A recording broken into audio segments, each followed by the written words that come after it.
Իսկ դու արդեն որոշել ես, թե որ երկրներ պիտի այցելես 2025 թվականին։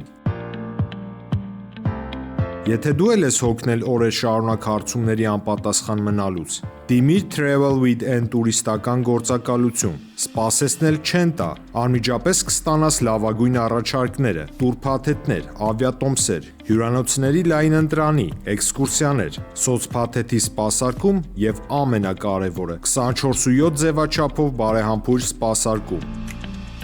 Travel with N 095 89 20 48 Արև ձեզ հարգելի հեռուստատողներ, մենք շարունակում ենք կարևորագույն թեմաների քննարկումները, այս բան ես զրուցել եմ Հայկ Նահապետյանի հետ։ Շնորհակալ եմ պարոն Նահապետյան ժամանակ գտնելու մեր հավերն ընդունելու համար։ Մենք շարունակում ենք հետևել, վերլուծել եկեղեցու շուրջ տեղ ունեցող գործընթացները։ Եվ մեր նախորդ քննարկումից հետո, այսպես կարծում էական իրադարձություն տեղ ունեցավ Սրբազաններից մեկը, ով ամիսներ առաջ դատապարտում էր Փաշինյանի այս գործողությունները, անգամ այդ այնքան էմոցիոնալ վիճակում էր եկեղեցու այդ հարձակման օրը արտասվել էր տեսախցիկների առաջ, օրս ըստ էության չգիտեմ, ճիշտ եմ գնահատում թե չէ որ միացել էր Փաշինյանի այս արշավին, որովհետև մասնակցում էր պատարագի, որին մասնակցում էր նաև Նիկոլ Փաշինյանը, այդ պատարագին հրաժարվել էր մասնակցել հենց եկեղեցու քահանան, այդ Արարատ եկեղեցու քահանան եւ ինքը այլ քահանա էր ուղարկել պատարագի համար եւ վերջում սեղմեց Փաշինյանի ձեռքը։ Քանի որ դուք ավելի լավատեղյակ եք ինչ է տեղի ունենում, խնդրեմ մեզ լուսավորեք ինչ է տեղի ունենում։ Արդյոք սա ինչը կարող էր ստիպել այդ սրբազանին փոխվել այսքան եւ ինքն իրեն հակասել։ Ասենք ինչու հիմա։ Դե հիմա հարցը առաջում ինչու հիմա։ Ում ասեմ Փաշինյանը եկեղեցու դեմ, իմ մասնավորի վեհապար Հայրապետի դեմ հանրային դաշտում հրապարակավ իր ֆեյսբուքյան ստատուսներով սկսեց, երբ վեհապար Հայրապետը Շվեյցարիայի Բեռն քաղաքում ունեցավ հայտնի ելույթը, որտեղ քրիստոնյա աշխարհներ հավաքված, որտեղ ի թիվս այլոց ռազմագերիներ, հետապնդումներ, պատերազմ, Թուրքիայի մասնակցություն, բայց այդ ելույթի երկու հիմնական շեշտադրում ուներ։ Առաջինը ցեղասպանությունն էր, երկրորդը Արցախ։ Ուրեմն ինչ ասելա ցեղասպանություն։ Դա Թուրքիայի համար մահացու հարված է, եթե ինչ-որ մի բան, ինչ-որ մեկը փորձի եւ կարողանա այդ հարվածը տալ, որտեղ ցեղասպանությունից հետո մազապուրց հայերի եւ նրան ժառանգները հիմնականում բնակվում են արտերկրում։ Մեկ արտերկրում համայնքները կազմակերպված են առավել քան երկուսը։ Եթե ինչ-որ մի իրավիճակ է ստեղծում, որտեղ Թուրքիային պարտադրում են ընդունել ցեղասպանությունը եւ դա ինքնանպատակ չի, հետևանքների վերացում եւ փոխհատուցում։ Իսկ սա Թուրքիայի համար մահացու հարված է։ Հետևանքների վերացում, փոխհատուցումը Թուրքիայի տնտեսությունն ուղղակի կարող է ծնկի բերել։ Այն հայերը, որոնք ժամանակին մոտավոր հասկանալ է ինչ թվի մասն է խոսքը։ Ասենք $1 տրիլիոն, օրինակ, մուսածեր համար տնտեսություն գոյություն չունենա։ Այսինքն ով որոշի ուժի արկայության դեպքում Թուրքիային ոչնչացնել, կարող է ոչնչացնել միայն հայոց ցեղասպանությամբ, տնտեսությունը ճաքը տալիս եւ թեման փակվում։ Հիմա դրսում հայկական համայնքները կազմակերպված են եւ առաջին հերթին գոյություն ունեն մեր եկեղեցու շնորհիվ։ Եկեղեցին է այն մերանը միավորող է կազմակերպողի եւ հեղինակություն։ Հիմա ցեղասպանության զոհերը սրբադասված են մեր եկեղեցու կողմից մեր վեհապար Հայրապետի կառավարման ժամանակ։ Փաշինյանի ամբողջ քաղաքականությունը ցեղասպանությունը ժարգոնային բառով ասեմ, որտեղ իրան չի սազում լուրջ բառեր, ջրել։ Ուզում են ջրել։ Թուրքիայի պահանջն է։ Ուրեմն Թուրքիան շահագրգիռ է եկեղեցու դեմ եւ իր համար լուրջ ազդակ էր, որ եկեղեցին գտնում է ավանգարդում ցեղասպանության հետ կապված։ Ադրբեջանին ազդակ էր, որովհետեւ եթե Ադրբեջանի ներկայիս ղեկավարությունը հավակնում է մեր տարածաշրջանում գերակա պետություն լինել, որպես Սեֆյանների քաղաքական ժառանգորդ, իր ժառանգորդ, որը իրականության հետ աղերս չունի, բայց Ադրբեջանը 2011 թվականից Վատիկանը դա պատրաստում է, էլի։ Հաստատղթեր, թարգմանություններ, այցելություններ, ներդրումներ, շիա մահմեդական Ադրբեջանն ու Վատիկանն հասկանալի է։ Եվ մեր պետականությունը մեծ հաշվով պետք է չլինի, թե ինչ տարածքներ վրա Աստված գիտի, բայց այստեղ եկեղեցին միջնաբերդն է, խոչընդոտն է, թիվ 1։ Եվ եկեղեցու թուլացումը տկարացումը եւ եկեղեցին հայաստանյան դարձնելը։ Փաշինյանի կողմից նշանակվող կաթողիկոսով, որը երբեք ցեղասպանություն չի բարձրացնի, երբեք Արցախ չի ասի եւ Արցախի թեմ չի ասի եւ Արցախի թեմ, որ առ այսօր գոյություն ունի։ Ընդ որում հետաքրքիր տեսանկյուն առաջարկեցիք, պարոն Նահապետյան, արևմտյան Հայաստանում այդ աշխարհագրական տարածքը, որ մենք արևմտյան Հայաստան ենք կոչում, որպես պետականություն գոյություն չի ունեցել, հայկական պետություն գոյություն չի ունեցել, բայց եղել է հայկական եկեղեցի, այսինքն հայկական քաղաքական իշխանություն արևմտյան Հայաստանի տարածքում չի եղել, բայց հոգևոր իշխանություն, ընդ որում հենց Օսմանյան կայսրության կողմից ընդունված եղել է եւ դա հայ առաքելական եկեղեցին է եղել։ Այս սա կարևոր տեսանյութ։ Հիմա հոգևորականների միանալը, խնդրեմ։ Որովհետեւ անբացատրելի է մարդը, որը դատապարտում է, բացատրելի։ խնդրեմ։ Եվ պատկերացրեք Փաշինյանի վիճակը, երբ գոնե նվազագույնը 3 պահանջ պետք է կատարի։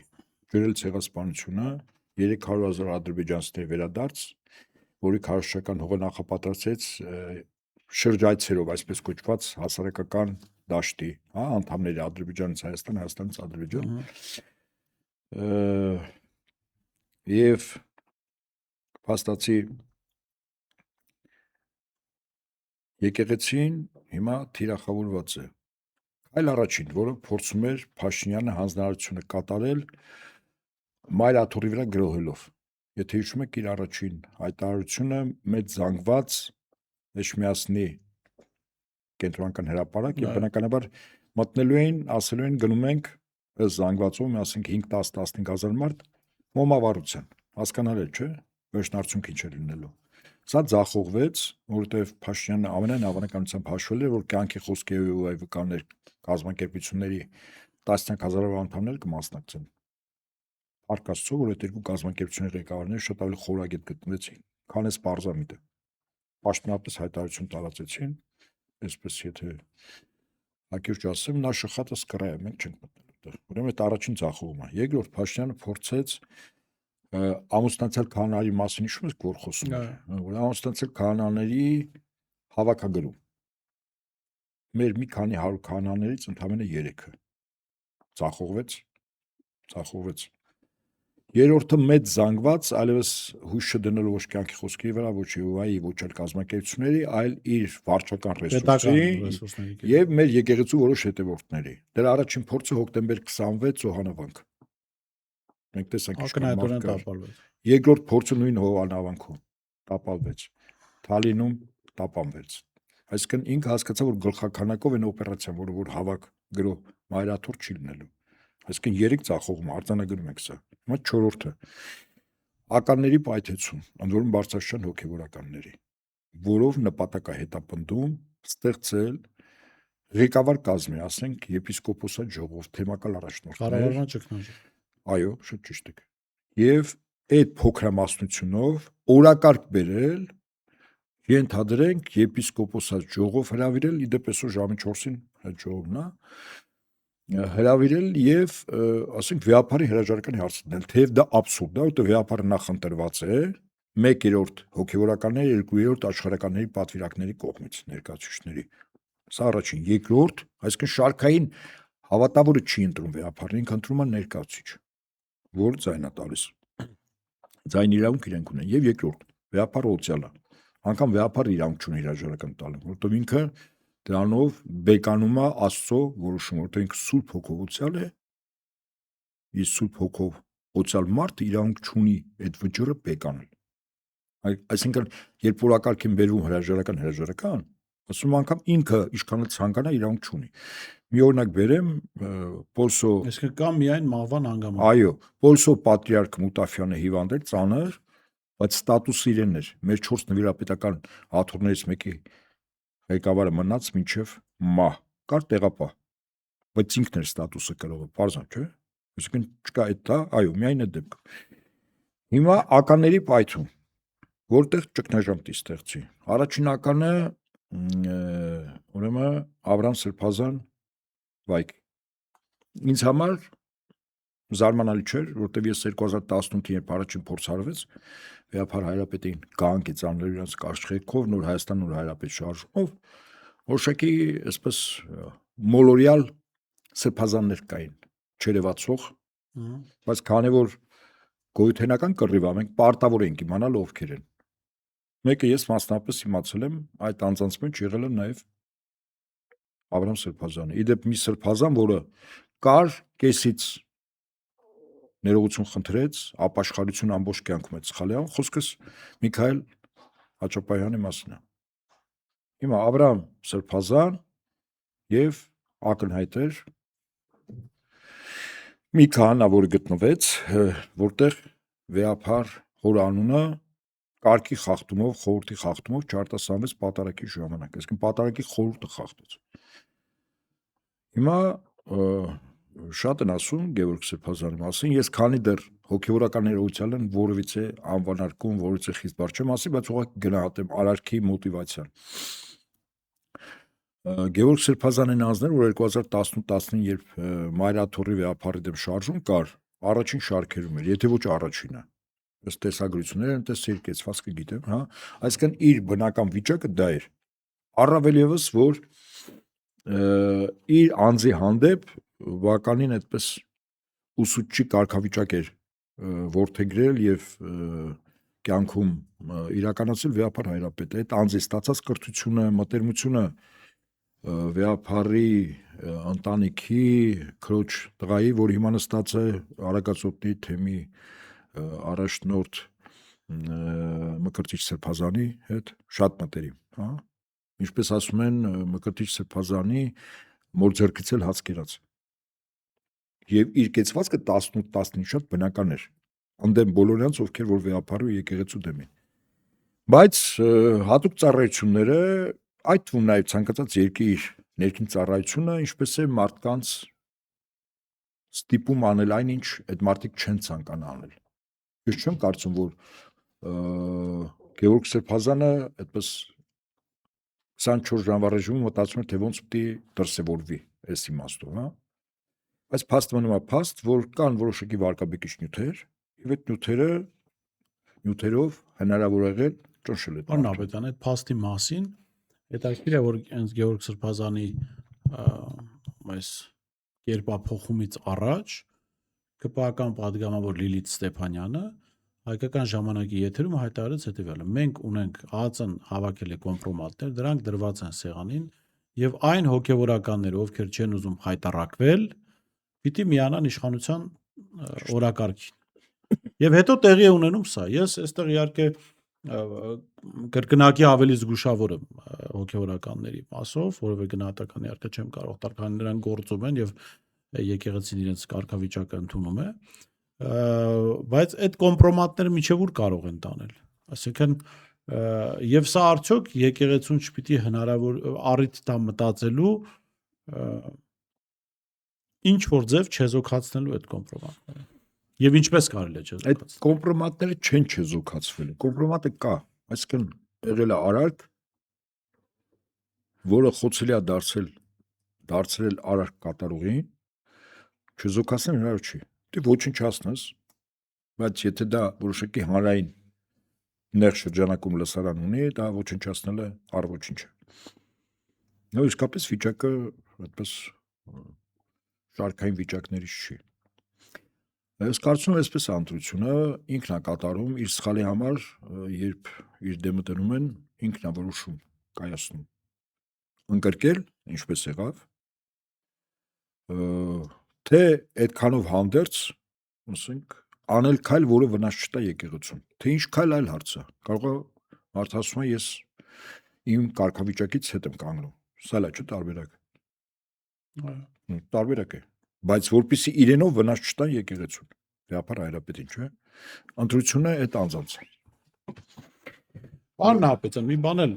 որպեսզի մեր հեռուստատեղները հասկանան, թե ինչ ենք մենք խոսում կոմպրոմատների մասին։ Տեղեկություններ կան, որ այն կոմպրոմատը, որը վերագրվում է Արշակ arczepiskopos-ին, իրական է թե կեղծ, մենք այդ քննարկման մեջ չենք մտնում։ Դրանից առաջ իշխանությունները փորձել են նրան քաշել իրենց կողմը։ այսինքն բերել իրենց օրակարգ եւ չի ստացվել ու դա այն ինչ որ անվանում են կոմպրոմատ հայտնվել է ցանցում։ Հիմա կարծեք թե մյուս սրբազաններին էլ կամ հոգեվորականներին էլ երևի թե այս մոտեցմամբ են մոտենում։ Կա նյութ, սարքված կամ իրական, դնում են սեղանին, հա, եւ առաջարկում են ընտրություն կատարել։ Եկեք այսպես նայենք, ես համակարծիք եմ ձեր այդ գնահատականին, բայց այսօր արհեստական բանականությունը վստահաբար թույլ է տալիս քարոզչական դաշտում ստեղծել տեսանյութ կամ ձայնի կեղծումով ձայնագրություն, որտեղ վարկաբեկի անձին հետո թե մասնագիտական շրջանակները ինչպես կգնահատեն, իսկ մենք գիտենք, չէ, Փաշինյանի իշխանության տարիներին իրավապահ համակարգը ինչպես է իր պարտականությունները կատարում, զուտ հանձնարարական, եթե կարևոր է, խնդիրը մեկ անձի կողմից, եթե պետք է սարքել, սարքում են։ Ես դրա համար եմ ասում, չգնահատենք, բայց դա հնարավոր է, եթե անգամ լինի կամ չլինի, այստեղ անձի խնդիրն է։ Անձն է պատասխանատու իր կատարած արարքի համար։ Միգուցե դա իր Աստծո առաջ զղջման ամենամեծ որոշումը պետք է լինի, իր կատարած այն սխալի, որով ինքը Տիրոջ անունը կրող եկեղեցու, աշխարհում ամենահին եկեղեցու, մեր ինքնության պահապան եւ պաշտպան եկեղեցու հոգեոր առաջնորդին եւ եկեղեցուն խոցել է դարձնում։ Այդ անձի խնդիր է։ Ես չեմ բացառում, որ նաեւ այլոց նկատմամբ ինչ-որ բաներ լինեն, եւ իրենք են ընտրություն կատարելու։ Իրենց ընտրությունն է։ Եվ իրենք այդ ընտրությամբ պատմության մեջ արդեն մնալու են այդպես։ Այն որ Աշակ Սրբազան այսօրի պարտականությունները կատարում է, ինքնին արդեն ցուցիչ է, չէ՞, եւ եթե տեսականորեն կեղծած կամ ոչ կեղծած, եթե դրել են եւ մարդը սուրի պարտականությունները կատարում է, նշանակում է ինքը իրենով եկեղեցուն եւ վեհապար հայրապետին խոցելի չի դարձել։ Այսինքն հրաժարվել է եւ դրա համար ինչ որ բան հայտնվում է, չգիտեմ։ Ես չեմ բացառում, այո, որ մյուս որոշ հոգեվորականներ, որոնք ժամանակին ինչ-որ սխալներ են արել, որը կարող է ուռճացված, այդպես նկարագրված, այստեղ արդեն մարդու բնույթն է, եւ դա կապ չունի ոչ հավատի, ոչ էլ ազգային պատկանելության հետ։ Տղամարդկային որակի մասն է խոսում։ Ես երեք միտեղ եթերում էի ասի, թող իրենք միշտ մտաբերեն այն 18 տարեկան տղերքին, որոնք միգուցե կյանքում չեն էլ սիրարվել։ Մահվանը բաց աչքերով նայել են, չեն ընկրկել, կռվել են ու խփվել են։ Հնային այդ տղերքի արարքը, որը ինքը նույնիսկ չել գիտակցել, բայց իր այդ արարքով արդեն Աստծո որդի է, դուք հասկանում եք։ Ինչու՞, որտեվ երանները մեր Աստվածաշնչում մոտապես ունեն նույն ուժը, ինչ որ պատվիրանները։ Եվ մի երանի ասում է, երանի խաղարարներին, որոնք Աստծո որդիներ պիտի կոչվեն։ Ուրեմն խաղարարը երկու բացատրություն է։ Առաջին, որ մարդը ձգտում է մեղքերից զերծ ապրել, ներքին խաղաղություն ապրել, իսկապես եթե դու վատություն չես անում, մեղք չես գործում, ներսդ խաղաղություն է եւ իրական ներքին երջանկությունը դա է։ Առայժմ եթե մարդկանց օգնում ես, այդ դրանից մեծ բավականություն կարծում եմ մարդը երբեք չի ստանա։ Երկրորդ խաղարարն անձնա, որը ապահովում է իր ընտանիքի եւ իր երկրի խաղաղությունը, այսինքն դա զինվորականներն են, ովքեր ապահովում են։ Եվ այն տղաները, ովքեր որ իրենց երկրի խաղաղությունը, անվտանգությունը ապահովել համար զոհվել են, այն մարդիկ, իրենք արդեն Աստծո որդիներ են։ Ես ուզում եմ որ ցանկացած հոգեվորական, իսկ գիտեմ իմ հաղորդումները շատ են լսում, նաեւ այս տաղավարից, իրանք հիշեն, որ վերջին հաշվով երկնային արքայության բանալիները երբեք չպետք է փոխարինել բարեկեցիկ բնակարանի եւ ավտոմեքենայի բանալիներով։ Ի վերջո, համաձայնելով պարոն Ապետյան, մեր հարգարժան հոգեվորականները պիտի գոնե մի բան դեն։ Մենք որպես հասարակություն գոնե հասել ենք այն մակարդակի, հասարակության ինչ որ լայն զանգված, հա, այսինքն կարծիք ձևավորող հատվածի մասին է խոսքը լավ, որ Փաշինյանի կտերը չի ուտում։ Եվ եթե հասարակություն, քաղաքացիական հասարակություն, քաղաքական դաշտը, մեդիան կարողացավ Փաշինյանական հարձակումներից պաշտպանել Հովիկ Աղազարյանին, չէ, որը ԿՊ-ից դուրս եկավ ու կոմպրոմատներով փորձեցին վարկաբեկել, ասենք, մարդուն սար դարձնել թիրախ, բայց ընդդիմադիր դաշտը Փարք Աստծո եւ մեդիաների մեծ մասը Չտրվեցին նրան, ասին ինչ ուզում է արել է Հովիկ Աղաձարը, մեր գործը չի, գնացեք դուք ձեր մեջ քննարկեք։ Այսինքն այդ հասարակությունը վստահաբար իրենց էլ պաշտպանելու ձևը կիմանա։ Մյուս կողմից կա նաև Աստծո կամքը։ Հիմա այս տենդենսը երբ որ դուք նայում եք, ավելի հավանական է, որ Փաշինյանի մոտ կստացվի խորացնել այս, կստացվի մաշեցնել առավել շատ եկեղեցին որպես կառույց, հա, ոչ որպես աստվածային ճշմարտություն, դա մաշեցնել հնարավոր չի։ Եկեղեցին Աստծո մարմինն է։ Ըստ մարդիկ Աստծո ձեռնոցն են հետո։ Իրենք չեն հասկանում, չեն գիտակցում, չեն անում։ Իրենց թվում է, թե Աստվածաշունչը Գյուլնաստատի հեքիաթ է։ Աստված էլ կողքի սենյակում մի ծեր ունի, որը չի տեսնում, չի լսում, չի խոսում եւ զառամյալա բանականությունը կորցրած է, որին կարելի է խաբել։ Եվ նա բան չի հասկանում։ Այս մարդիկ իրոք անհավատ մարդիկ են, եւ իրենք ասում են, դե մանիպուլացնենք, ֆռացնենք, վերցնենք, վայելենք, ոչ մի չի լինի։ Արսեն Թորոսյանը ասել էր, չէ՞, հեքիաթագրի ավելի շատ հավատում, քան Աստվածաշնչի։ Դեպ Արսեն Թորոսյանը մի այլ բան էր երեք ասել էր, որ ծխախոտ ծխելը ավելի մեծ ցեղասպանություն է, քան թուրքերի արած ցեղասպանությունը։ Լավ դե Բայց օրակարգի չէ։ Ինձ ստիպում ամեն հիմարություն մեկնաբանել։ Հիմարությունը նա մարդը նախարար է կառավարությունը։ Եվ ինչ հիմար նախարար չի լինում։ Չէ, նախարարները հիմնականում հիմար են հիմա։ Դրա մասին չի խոսքը նրա մասն է, որ իրենք նաև որոշում են ձեր իմ մեր բոլորի կյանքի հետ առնչվող հարցեր։ Ինչու։ Հիմա մի քիչ ոնց որ շեղվում ենք հիմնական թեմայից, որովհետև մենք չհասկացանք, որ իշխանության են բերում մեկին, որը սավրե գործելու է։ Օրինակ, եթե խորքային իմաստով մեր ժողովուրդը քրիստոնյա լիներ, խորքային, որը գիտեք ինչ է նշանակում, որը մեր եկեղեցու 5 պատվիրանները կատարում է, աշխարհականները, որը ցկտում է Տիրոջ խոսքի եւ կամքի մեջ մնալ, եւ ապրելով քրիստոնավայել երբեք իր վրա մամոնան, այսինքն դոլար իշխանություն չի ունենա։ Եվ խոսք իմանա ամենակարևորը, այսինքն մարդը զբաղվի, կարդա, ինքնազարգանա, նաև սերտողությամբ, նաև մեր հոգևոր հայրերի թողած ժառանգությունը իրանց համար որպես ուսուցման ձեռնարկ, հա։ Եթե այդպես լիներ մեր ժողովուրդը 2018-ին, գիտեք, Միաբերան ինչ էր ասել։ Ես օրինակ 18-ին դա ասել եմ։ Ցավոք սրտի այդ ժամանակ ձայն բարբարու էր։ Ասի գրված է Տիրոջ համար զզվելի է մարդահաճո խոսք ասողը եւ լսողը։ Իսկ 18-ին մարդահաճո խոսք էր ասվում, հա։ Յան պատկերացեք մարդ, որը քրիստոնյա է, իր համար Տիրոջ ամեն մի խոսքը իր մարգարեների եւ իր աշակերտների միջոցով օրենք է։ Փաշինյանը Հայաստանում այսինքն պոպուլիստ։ Ասենք ասենք այո, պոպուլիստ։ Եթե մեր ժողովուրդը իսկապես այդ խորքային առումով այդպեսին լիներ, հրապարակը Փաշինյան Նիկոլ ուղղակի այդ հրապարակից ուղղակի իրան կլարեի, եթե ավելի խիստ բաներ չանեին, հա, բայց այդպես չէր։ Հիմա մենք մտնում ենք մի դաշտ, որտեղ հասունանում ենք, փորձ ենք ձեռք բերում մեր կորուստների գնով, որը կոչվում է Քավարան։ Իդեպ այնպես չի երաշխավորված, որ մենք հաղթական ենք դուրս գալի։ Ինքը կրակը ավելի հատկություն ունի, ամեն ինչ վառում է, բայց եթե օրինակ ինքը նաև մակրո հատկություն ունի, օրինակ շատ կեղտոտ թավան տնային տնտեսությունները գիտեն, հաճախ նյութերը չեն մաքրում, կրակի վրա այդ կեղտը մաքրվում է։ Կրակը փայտը վառում է, բայց ոսկին եւ արծաթը հակը բարձրացնում է, պրոբը, որտեղ մեջի անպետք բաները հանում է, իր պրոբը բարձրանում է։ Հիմա եթե մենք ոսկի ու արծաթ ենք,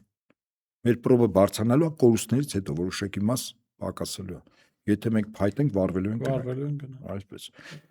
Եվ այս առումով մենք այս փորձությունների մեջ ենք մտած։ Փորձություններով եթե հաղթանակած դուրս եկանք, շատ առողջ օրգանիզմա դուրս գալու, ազգ կոչվածը, որը նույնիսկ այդ փոքրաթիվ քանակով մեր հարևանների եւ աշխարհի հետ արժեքա ներկայացնելու եւ իր հետ հաշվի նստելու, որտեղ այդ փոքր որակյալ մասը շատ ավելի արժեք է, քան կյանքը լավ ուտել, լավ ապրել, վայելքների մեջ ապրել, ասենք 500 միլիոնանոց Եվրոպան, որը առ ոչինչ է, մեծ հաշվով։ Մրցակցության մեջ միանգամից ինքը պարտվելու է։ Իսկ այդ փոքր որակ, օրինակ պաղեստինցիները, օրինակ Լիբանանի Հեզբոլլա, օրինակ մեր հարևան Իրանը, օրինակ Ռուսաստան այսօր, օրինակ Հյուսիսային Կորեայի կորեացիները, օրինակ չինացիները, իրենց պրոբը բարձրանում է որոշակի կորուստներից հետո։ Հիմա ընտրությունը յուրաքանչյուրիս է, այս կռվի մեջ մեր տեղը որտեղ է։ Մեկը բացատրում է, մյուսը բացատրած փոխանցում է մեկ ուրիշին, մեկը փողոցում լեցվածք է դրսևորում, մեկը ընդվզում է։ Սա մեծ հաշվով պայքար է։ Մենք ձեռք ենք բերում փորձառություն, փորձվելով, ընկնելով, երեխան այդ գիտելիքները այդպես հանգիստ չի տրվում։ Քայլել սովորելուց առաջ ինչքան անգամ, ինչքան ցավ է ապրում, բայց վերջում քայլելա չսովոր։ Հիմա մենք այդ ընթացքի մեջ ենք։ Նա Փաշինյանի այս հակաեկեղեցական շավը մեր հանրության ներսում առաջին զոհը տվեց։ Բարի ուղի իմաստով զոհ։ Ուրեմն Աբովյանում շաբաթներ առաջ տեղի ունեցավ երիտասարդի սպանություն, որը կապված էր Նիկոլ Փաշինյանի այդ քերակնոջ հետ կապված գրառման հետ, եւ սպանվողը փորձել էր պաշտպանել քրիստոնյաներին։ Իշխանությունները սա ամեն կերպ ժողովրդի խոսքով ասած ծածկադմփոց արեցին, մեդիաները ուշադրություն չեն դարձնում։ Սա ինչ է, սա խրախուսվող վարքագիծ է, որ մյուս կողմից մենք ուր ենք հասել, որ փաստորեն խոսքից իշխանավորի խոսքը բերում է քաղաքացու սպանության։ Սա այն է, որտեղ արեմեցյան կառավարման բանաձևը ասում է բաժանիր թշնամացու որ տիրես։ Հիմա այդ մեխանիզմն է մեր 18 թվականից է դա հիշեք առաջին կարգախոսները սև ու սպիտակ։ Եվ ով առաջին անգամ հրապարակավ բարձրաձայնեց, որը հետո եւ հիմա իբր արմատական ընդդիմադիր է, նախկին քաղաքապետ Հայկ Մարությանը։ Սա բաժանիր թշնամացու որ տիրես։ Եվ դա իջնելու է հասարակության բոլոր շերտերին, բոլոր խավերում։ Ես օգտվելով արդից ընդհանրապես ասեմ իշխանության տարբեր աշճանկարքում պաշտոններ զբաղեցնող անձանց, ընդդիմադիր դաշտի, որոնք իշխանամետ են։ Հիշեք, ձեր պահվածքը կորուստի ձևով մի օր ձեր դուրն էլ է բախելու։ Ես սա պատական չեմ ասում, որտեվ այդ երիտասարդը, որը իրեն պահեց տղամարդավարի, կյանքով հատուցեց։ Ես պահագա այդ անձի արարքը շատ ավելի լուրջ կգնահատվի։ Իսկապես, որտեվ այն ժողովուրդը եւ այն հասարակությունը, որը արժևորում արժեքները, այդ անձի արարքը ըստ արժանավորն։ Այնպես ինչպես մեր երիտասարդը, որը թուրքերի կողմից շրջափակված ավտոմատը ձեռքին չփախավ թուրքերին լարեց։ Տարոն է։ Ես ինչու եմ ասում, որ ձեր դուրն էլ է բախելու, որտեվ հիշեք, այս երիտասարդը մահացած, սպանված։ Հանրապետություն կուսակցության ամենաակտիվ անդամներից, կուսակցության ղեկավարի ամենամտերիմ պաշտպաններից մեկն է Արտակ Զեյնալյան բարեկամներ։ Ազգանունը Զեյնալյան։ Ուզում եմ ասել, չի շրջանցելու։ Այնպես չի, ով պաշտոն է զբաղեցնում, քաղ պայմանագրի ցավարության անդամա պատգամավորը,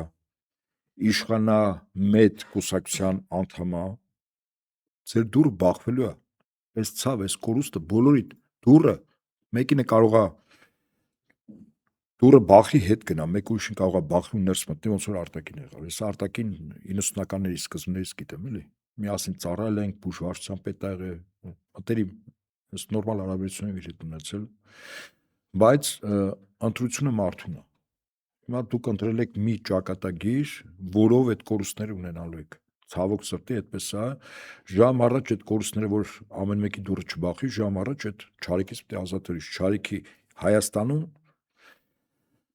գլուխը այն անձնա, որ այս ամեն ինչը հլունազատ կատարում է։ Ես իհարկե չեմ ուզում դետալիզացնել, բայց ես էլ ինքս էլ արձանագրել եմ, որ վերջին շրջանում եկեղեցու դեմ արշավին մասնակցող քպականները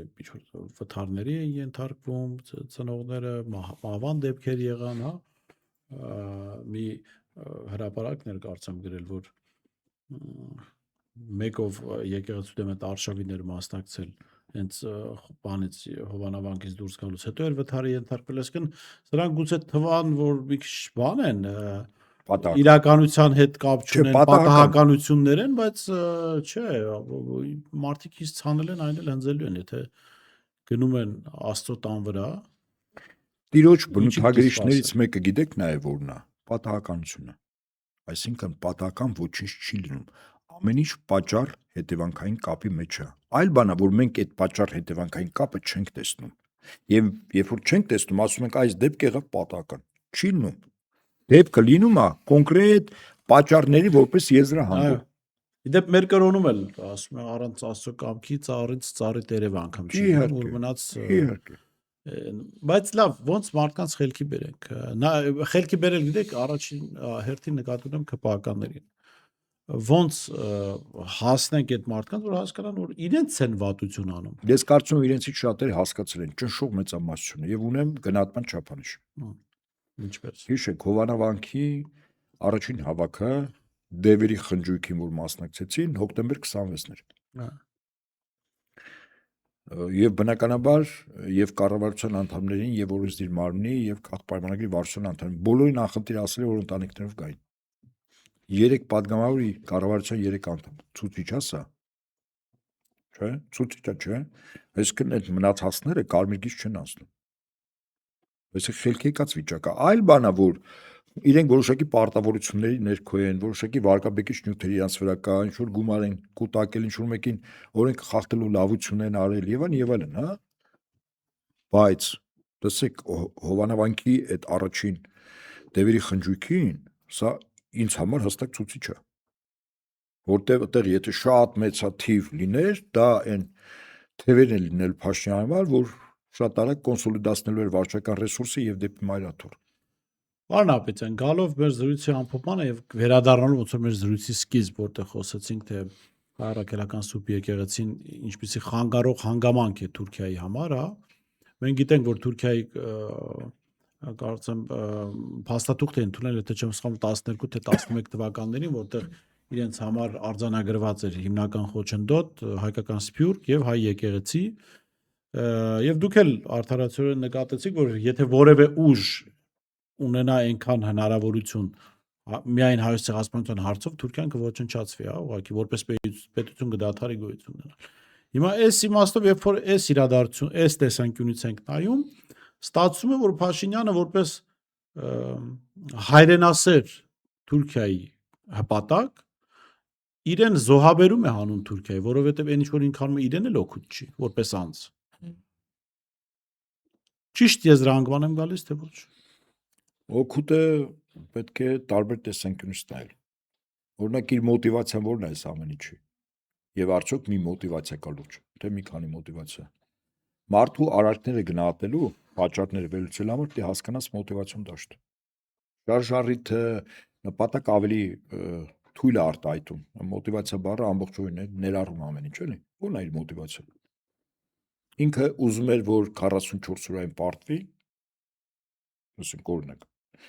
Ինքը ուզում էր, որ Հայաստանը սս ծնկած վիճակում լիներ։ Հիշեք 20 թիվ հունիս ամիս Տաուշի այդ երկու մարտական հենակետը։ Այդ մարտը ոգևորությունից հաստրել էր աստղեր։ Մարտական խաչտասնյակներում մեկն էլ հերոսի կոչում։ Եվ ասում էր մեր բանակ, մենք նախկինի ժառանգել ենք, բառացի եմ ասում, ժառանգել ենք տարածաշրջանում ամենամարտունակ բանակ ու կենաց էր գնում։ Այսինքն ուզում է, որ ուժեղ Հայաստանի եւ այլն, էլի։ Բայց ինքը նաեւ պարտավորություններով այկել։ Իսկ այդ պարտավորությունները Արցախի հարցի լուծումն էր։ Այդ պարտավորությունը միջանցք հանձնելն է, որտեղ թուրքական աշխարհը ցամաքային կապ է ունենում։ Պարտավորությունը Թուրքիային սպառնացող սպառնալիքների չեզոքացումն է։ Պարտավորությունը ռուսական ռազմական ներկայությունը հանելը։ Պարտավորությունը Ռուսաստանի տնտեսական ներգրավվածությունը Հայաստանի տնտեսությանը դուրս տնելը եւ Թուրքիային բերելը։ Իդեպ փաստ բերեք։ Օրես Enterprise Armenia կազմակերպություն պայմանագիր է կնքել թուրքական մի կազմակերպության հետ ներդրումային $100 միլիոն մյուս տարվա հունվարից Հայաստան 3 ոլորտներ գյուղատնտեսություն, դեղագործություն եւ արհեստական բանականություն ներդրում։ Հիմնադրամի այս Enterprise Armenia-ի ղեկավարը Արադ Միրզոյանի կինն է, Գոհար Աբաջյանը։ Ուղիղ թուրքական կապիտալի հետ։ Այո։ հոգաբարձների մեջ է եւ Փաշինյան Նիկոլը եւ կարկառուն ներկայացուցիչներ։ Այսինքն սա թուրքական կապիտալը արդեն բաց ձևով մտնում է Հայաստան։ Ինչու՞։ Որտեվ Թուրքիան նվաճելու տարբեր գործիքներ ունի երկրներ։ Գործիքներից մեկը տնտեսականն է։ Եթե ռազմականով չի, օրինակ Հյուսային Կիպրոսը զենքով վերցրեցին։ Վրաստանը զենքով չեն կարող վերցնել, բայց հաշվառնելով Աջարիայում բնակվող որոշ վրացիներ, որոնք իսլամ են ընդունել, մահմեդականություն, այո, հիմա Աջարիան մինչևս վերջերս ամբողջովին նվաճված էր Թուրքիայի կապիտալի կողմից։ Նշենք, այդ երկիրը Իրանն է։ Կառավարումներ որոշումները Թուրքիայում է կայացնում, ոչ թե Վրաստանում։ Իհարկե Վրաստան ներկայիս վարչակազմը փորձում է թոթափել այդ տարածքի գործնական դե ֆակտո, ոչ թե դե յուրե, հա, ասենք եթե Աբխազիան եւ Հարավային Օսեան ինչ-որտեղ դե յուրե ունի, հա, այդտեղ Աջարիան ընդհանրապես դե յուրե ոչինչ չկա։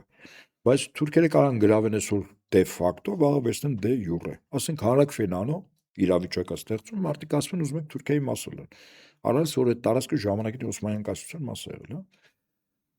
Եվ Էրդողան տարիներ առաջ հիշեցնում էր, որ դա իրենց Իհարկե, երկար տարիներ, հա, այնպես շատ ավելի երկար, քան վրացիներն ա եղել։ Հիմա գալով մեր իրողությանը, թուրքական կապիտալը ամբողջովին պիտի հոսի։ Բոլոր ոլորտները պիտի վերցնեն, սա առաջինն է, ծիծեռնակն է, հա։ Իսկ գուցե 100 միլիոնը կոպիտ ասած շնորհակալությունն է կատարած աշխատանքի։ Ես չգիտեմ, ես արձանագրում եմ այն իրողությունը, այն փաստը, որը կա, բայց ես ուրիշ բան գիտեմ, որ Հայաստանը, որը խորհրդային տարիներին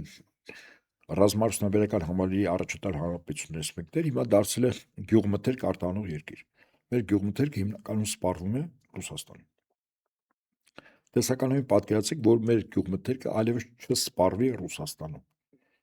Օրինակ, եթե իշխանությանը կամ Թուրքիային պետք լինի, որ չսպառվի, չի սպառվի։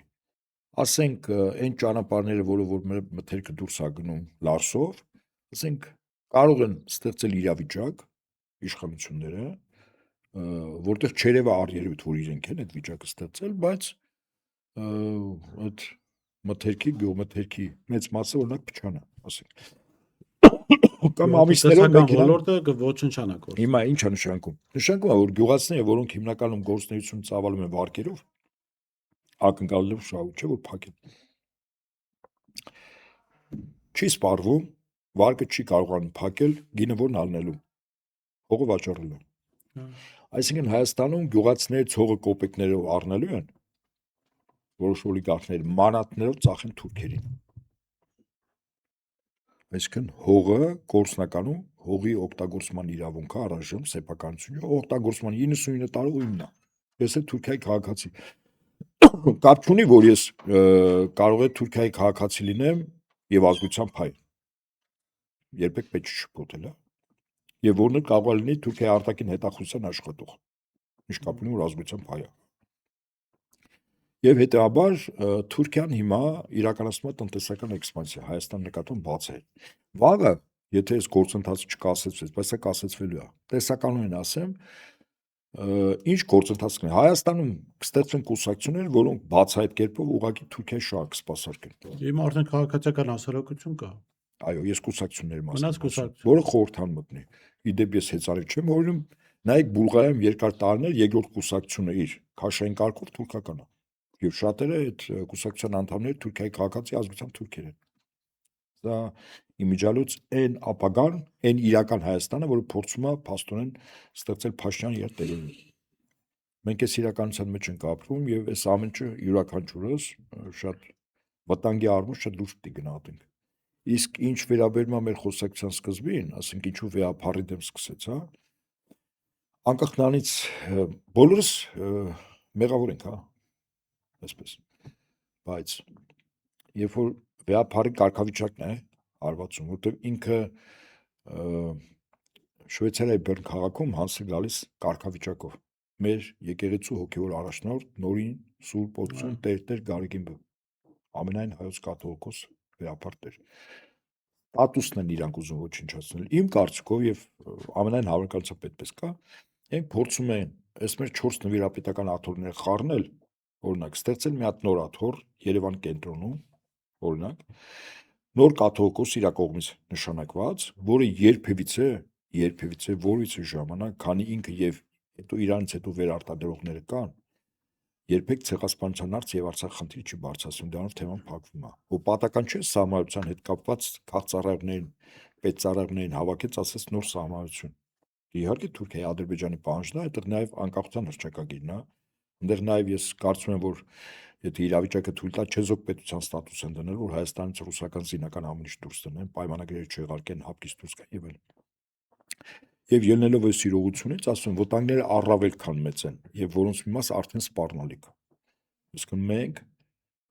նրանք, ովքեր դիմադրում են, ովքեր գիտակցում են, մեր կեցվածքը շատ ավելի արմատական պետք է լինի, որտեղ եթե չեղավ,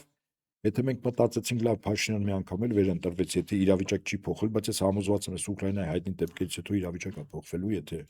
պատերազմ կանգնեց,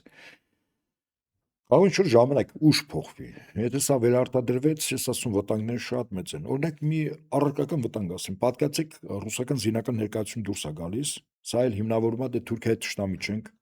ունենք դիվանագիտական հարաբերություններ, Ադրբեջանի պահանջները կատարել ենք, Թուրքիան մեր հետ հարևան բարեկամ առևտրական գործընկեր երկիր է,